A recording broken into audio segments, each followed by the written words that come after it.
एक महत्त्वाची बातमी समोर येत आहे। मुंबईतील घाटकोपरमध्ये घडलेल्या होर्डिंग घटनेमुळे आता पुणे महानगरपालिका ऍक्शन मोडवर आली आहे। पुणे शहरात एकूण 1564 अनधिकृत होर्डिंगवर पुणे महानगरपालिकेने कारवाई केली आहे। मुंबईत घडलेल्या घटनेनंतर आता पुणे महानगरपालिका अलर्ट मोडवर आली आहे। पुणे शहरातील सगळ्या होर्डिंगचे ऑडिट करण्याचे आयुक्तांनी आदेश दिले आहेत।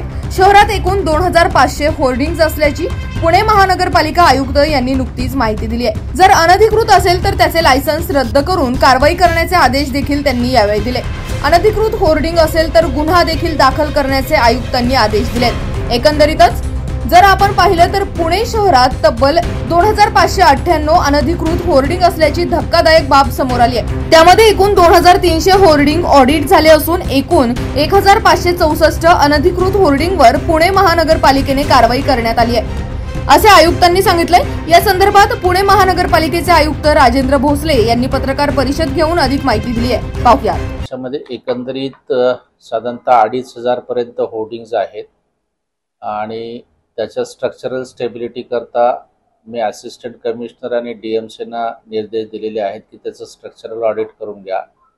जी इलिगल त्याच्यामध्ये होर्डिंग्ज असतील, साईज वाढवलेली असेल तर त्याच्याकरता ते त्यांचा लायसन्सेस कॅन्सल करण्याची कारवाई करण्याचे निर्देश दिलेले आहेत। आत्ता सध्या तरी सद्यस्थितीमध्ये पुणे महापालिका क्षेत्रामध्ये स्ट्रक्चरली अनस्टेबल असं काही आढळून आलेलं नाही, मात्र तसे सर्व सर्वेक्षण करून त्याच्यावर कारवाई केली जाईल। सर, साधारणतः आपण किती बाय किती परवानगी देत असतो आणि शहरात सध्याच्या परिस्थितीला किती होल्डिंग्स यांनी परवानगी दिली? जे आत्ताचे जे आहेत की साधारणतः 2500 पर्यंत होर्डिंग जे आहेत त्यांना परवानगी दिलेली आहे।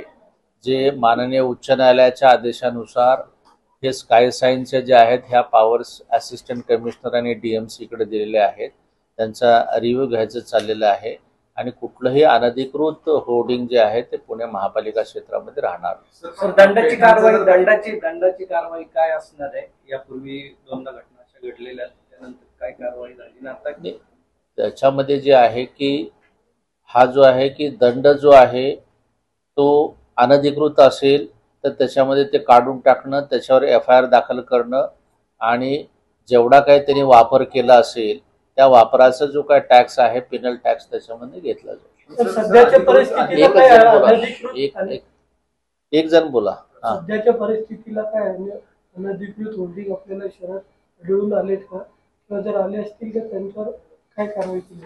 आता जे होर्डिंग जे आहेत की होर्डिंग्स आणि बॅनर्स, पोस्टर्स आणि जे टेम्पररी होर्डिंग्स आहेत त्याच्यामध्ये फरक आहे।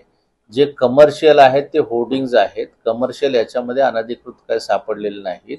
मात्र जे आता ह्याच्यामध्ये वेगवेगळ्या जे काय उत्सव आहेत त्याच्या निमित्तानं जे केलेले आहेत ते टेम्पररी जे होर्डिंग्ज आहेत ज्याच्या साइजेस मोठ्या आहेत त्याच्यावर सुद्धा कारवाई करू।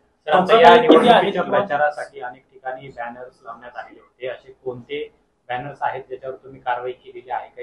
एकूण किती आहेत? गेल्या एका महिन्याची जर आकडेवारी पाहिली तर राजकीय पक्षांचे जे बॅनर्स लागले आता सध्या तरी आचारसंहितेमध्ये जे आहे की आचारसंहितेमध्ये हे जिल्हाधिकाऱ्यांच्या परवानगीशिवाय कुठलेही होर्डिंग्स त्या ठिकाणी लागू शकत नाहीत। जे काय प्रचाराच्या निमित्तानं जे अनधिकृत कमर्शियल आहेत त्याच्यावर कारवाई करतात।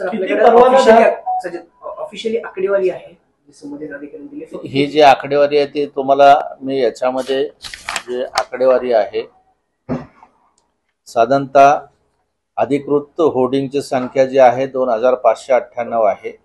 अनधिकृत होर्डिंगची संख्या जी आहे हडपसरमध्ये जास्त प्रमाणामध्ये आहे आणि औंध बाणेरला 1 आहे, ते साधारणतः 85 आहेत आणि त्यांच्यावर 1564 याच्यावर अशा ज्या टेम्पररी आहेत त्याच्यावर कारवाई केलेली आहे आणि ह्या 2598 पैकी जवळजवळ 2300 होर्डिंगचं जे आहे स्ट्रक्चरल ऑडिट करून घेतलेलं आहे।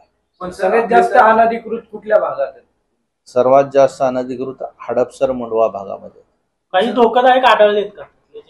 आता याच्यामध्ये जे आहेत की जो 2598 पैकी जे स्ट्रक्चरल स्टेबिलिटीचा रिपोर्ट 2249 चा आलेला आहे त्याच्यामध्ये काही हे अनस्टेबल नाहीत। त्याच्यामध्ये